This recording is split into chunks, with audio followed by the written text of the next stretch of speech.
High বন্ধুরা, আজকে আমি চিকেন দিয়ে পালং শাক দিয়ে চিকেন পালং রেসিপি বানাবো। তার জন্য আমি 1 কেজি মাংস নিয়ে নিয়েছি। তার মধ্যে দিয়ে দিচ্ছি 2 চামচ নুন। এটা চিড়া চিড়া করা আছে, মাংস যাতে মশলাটা ভালো করে ঢোকে মাংসটা আমি ম্যারিনেট করব। দিয়ে দিচ্ছি হলুদ,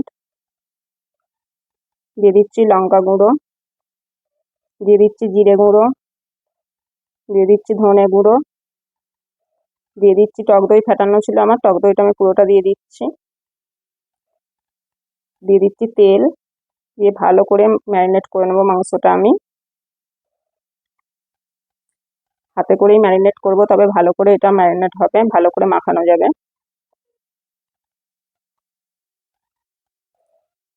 ভালো করে মাখিয়ে একদম ভালো করে, তবে মশলাটা ভেতরে ঢুকবে পুরোপুরি ভাবে।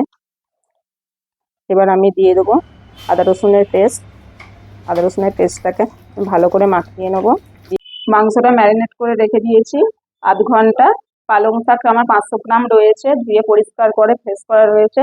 ধনেপাতা, পেঁয়াজ, টমেটো, কাঁচা লঙ্কা নিয়ে নিয়েছি আমি সব। কড়াই জল বসিয়ে দিচ্ছি। জলের মধ্যে দিয়ে দিচ্ছি 2 চামচ নুন, 1 চামচ চিনি,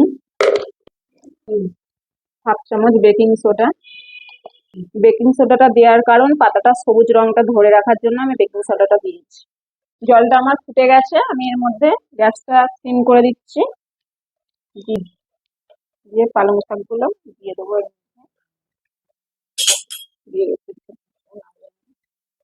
গ্যাসটা আমি বন্ধ করে দিয়েছি, 2-3 মিনিট এরকম নাড়াচাড়া করে আমি শাকটা তুলে নেবো। তুলে নিচ্ছি, আর ওইদিকে আমি ঠান্ডা জল রেডি করে রেখে দিয়েছি। ঠান্ডা জলের মধ্যে পালং শাকটা আমি দেবো, তাহলে সবুজ রংটা একদম পারফেক্ট থাকবে। পালং শাকটা দেখুন বন্ধুরা, একদম সবুজ আছে। এরকম ঠান্ডা জলে ডুবিয়ে নিলে রংটা পারফেক্ট থেকে যাবে। আমি পালং শাকটা এবার পেস্ট করে নেব। দিয়ে দিলাম পালং শাকটা সবটাই। দিয়ে দিচ্ছি 5টা কাঁচা লঙ্কা, ধনেপাতা। এটাকে আমি জল ছাড়াই পেস্ট করে নিয়েছি। এরকম কড়াইটা ঢেলে দিলাম। দিয়ে দিচ্ছি কড়াইয়ে তেল, গোটা জিরে ফোড়ন দিয়ে দিলাম, তেজপাতা, শুকনো লঙ্কা, গোটা গরম মশলা।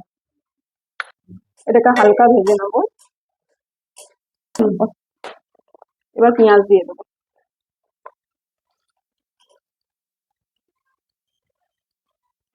পেঁয়াজটা ভাজা হচ্ছে, আর একটু ভাজা হবে, হালকা লাল লাল হওয়া পর্যন্ত। দিয়ে দিচ্ছি আদা রসুনের পেস্ট, দিয়ে একটু হালকা ভেজে নেবো। রসুনের পেস্টটা আমার হালকা ভাজা হয়ে গেছে। দিয়ে দিচ্ছি টমেটো কুচি, অল্প পরিমাণে নুন। মাংসটা আমার ম্যারিনেট করা ছিল নুন দিয়ে, ওই জন্য স্বাদ মতো অল্প করে নুন দিলাম। দিয়ে দিচ্ছি হলুদ গুঁড়ো, জিরে গুঁড়ো, ধনে গুঁড়ো। কাঁচা লঙ্কা আমার বাটা আছে, তাই আমি দিয়ে দিলাম কাশ্মীরি লঙ্কা গুঁড়ো। সবকটাকে দিয়ে ভালো করে কষিয়ে নেবো। মশলাটা আমার কষানো হয়ে গেছে, এই পর্যায়ে আমি মাংস দিয়ে দেবো। ম্যারিনেট করা মাংসটা আমি এই পর্যায়ে দিয়ে দেবো। মাংসটা আমি ভালো করে কষিয়ে নেবো। ম্যারিনেট করা পাত্রটা ধুয়ে আমি অল্প জল দিয়ে দিলাম। ঢাকা দিয়ে আমি 10 মিনিট রান্না করে নেবো মিডিয়াম আছে। 5 মিনিট পরে আমি খুলে দেখছি, মাংসটা আমার এই পর্যায়ে আছে। আর 5 মিনিট আমি ঢেকে রাখবো। আমার মোটামুটি তেল ছাড়তে আরম্ভ হয়েছে, আর একটু ঢেকে রাখবো 5 মিনিট। এবার আমি দিয়ে দিচ্ছি গরম মশলা গুঁড়ো, 2 মিনিট ঢেকে রাখবো।